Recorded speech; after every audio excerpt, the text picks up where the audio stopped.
Hi, I'm Graham. Welcome back to Man vs Film, and this is going to be a top 10 of movies that you can watch right now on Amazon Prime UK for the month of December 2019. And we're going to get started with possibly my favourite Christmas movie of all time.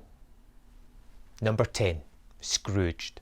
Francis Cross is a cynical, mean-spirited television executive. He treats his loyal assistant with contempt. He just sacked a member of staff on Christmas Eve for simply disagreeing with him, and he's alienated himself from his brother, who still insists on inviting Frank to Christmas dinner, despite him refusing to go every year. However, Frank is forced to learn the true meaning of Christmas when he is visited by 3 ghosts. Scrooged is one of my favourite Christmas movies. I love Bill Murray, I love A Christmas Carol, I love things about TV and movies, and this just melds it all together in a delicious fashion. I love the 3 ghosts, I love the fact that we see this relationship between Bill Murray's character and Karen Black's character evolve throughout all these flashbacks. It's just a tremendous adaptation that is a little bit mean-spirited, which is how I like my Christmas movies. Number 9, Mordecai. Juggling some angry Russians, the British MI5, his impossibly leggy wife, and an international terrorist debonair art dealer and part-time rogue Charlie Mordecai must traverse the globe armed only with his good looks and special charm in a race to recover a stolen painting rumoured to be containing the code to a lost bank account filled with Nazi gold. Mordecai came out into the cinemas with a lot of hate. People just didn't like the movie. It was time for Johnny Depp to get a kicking, and it's a movie that kind of faded into the ether. I kind of enjoyed it. It's not perfect, but it has its fun moments. I liked the globe-trotting excess of the movie. I liked somewhat the character of Mordecai and some of the shenanigans. Some of the jokes landed, a lot didn't, but it's still a fun adventure movie. Better than the reviews would lead you to believe. Number 8. Groundhog Day. A weatherman is reluctantly sent to cover a story about a weather forecasting rat, as he calls it. This is his 4th year in this story, and he makes no effort to hide his frustration. On awaking the following day, he discovers that it's Groundhog Day again, and again, and again. First he uses this to his advantage, then he comes to realise that he is doomed to spend the rest of eternity in the same place, seeing the same people do the same thing every day. Classic. Groundhog Day is a classic. It is ridiculously funny, it is endearing, it has great characters, and it is endlessly rewatchable. I love the deadpan delivery of Bill Murray in this movie. I love just the way he evolves throughout the storyline, how he becomes a good person, so it kind of fits in to that kind of Christmas aesthetic because he warms up to what the true meaning of being a human is like. It's just so much fun. Number 7, 31. The day before Halloween, 5 carnival employees are kidnapped and held hostage in an isolated compound known as Murder World. On Halloween, they are thrown into a sadistic game called 31, where they must survive 12 hours against a gang of maniacs dressed like clowns. It is time to play the game. Rob Zombie, love him, hate him, he has a very particular aesthetic and style and story. This falls into that. You get a group of people in a location with a rather loquacious bad guy who likes to give grandiose speeches before dispatching these people. It is what it is. You're either going to like it or you're going to hate it. It's a fun, horror, gore-filled type of thriller. Number 6, Inception. Cobb is a thief with the rare ability to enter people's dreams and steal their secrets from their subconscious. His skills made him a hot commodity in the world of corporate espionage, but has also cost him everything he loves. Cobb gets a chance at redemption when he is offered a seemingly impossible task. Plant an idea in someone's mind.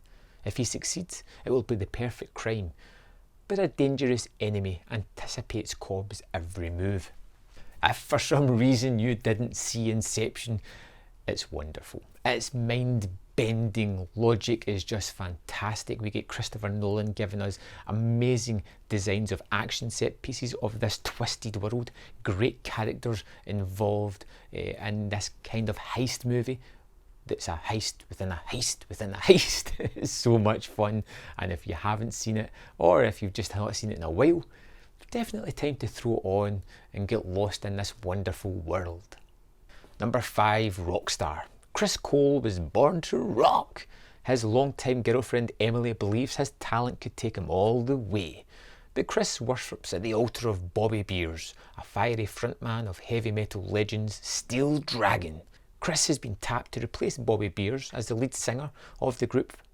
In an instant, Chris rockets to the dizzying heights of sudden stardom, rising from devotee to icon, from rock fan to rock god. Within Mark Wahlberg's career, this is an often forgotten movie, which is a real shame because I absolutely adore Rockstar. It's a fairly simple story, but it's really well executed. You get Mark Wahlberg in a terrific role, playing this complex character who just wants one thing, only to realise that it may not be exactly what he wanted. If you haven't heard of this one, this is a really kind of fun, entertaining, engaging movie. Number 4, Don John. John Martello objectifies everything in his life. His apartment, his car, his family, his church, and of course, women.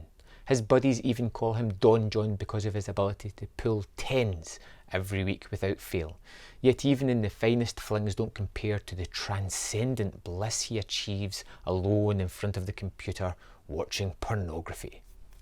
Joseph Gordon-Levitt writes, stars and directs in this awesome movie that doesn't get enough praise. It kind of hit the mark when it came out, but seems to have faded away, which is a real shame. Scarlett Johansson stars in this movie as well, along with Julianne Moore, and we get a love triangle that is just indescribably perfect. It's a wonderful movie about discovering the real joys and forgiving the superficial that one person may have, and it, although it sounds a little bit off-putting with the kind of blurb and synopsis I gave you, it is more than worth the time to check this out. Fantastic cast, fantastic movie. Number 3, Deepwater Horizon.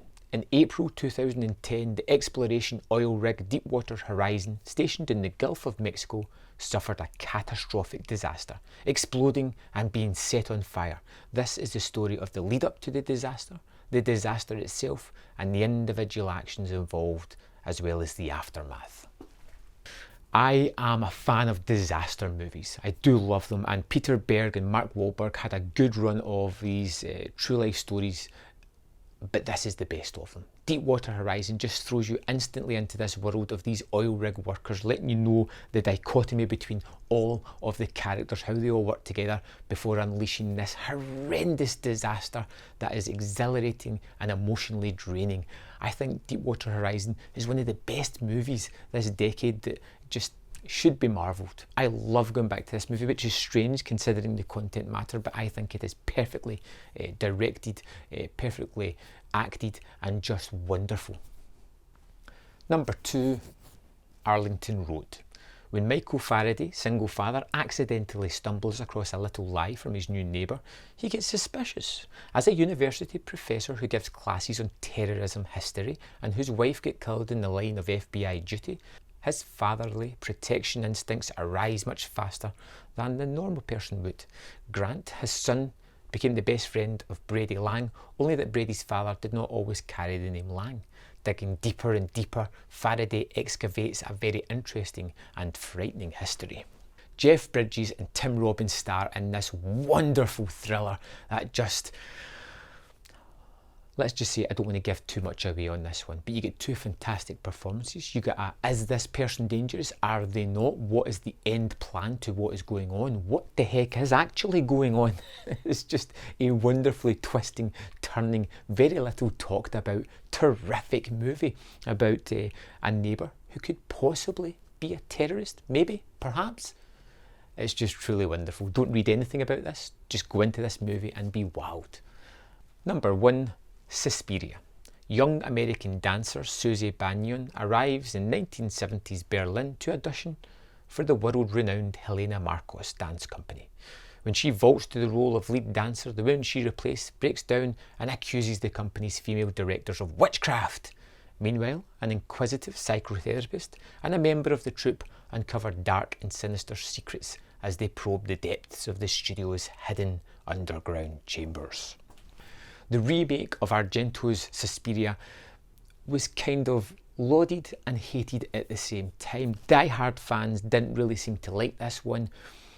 Me, I really loved it, and I love the original Suspiria as well. It's close enough to that source material, but different enough to make it interesting to watch. I really loved the dance sequences, the performances, the mood and atmosphere created within this wonderful movie. And then there is the finale that just blew me away. We had all this build up and characters and how everybody related to one another, and then we get gore, absolutely jaw-dropping gore, bloody murder at the end of it that is wow inducing. I loved Suspiria. Every minute of its 2.5 hour runtime was perfect for me and highly recommended this month.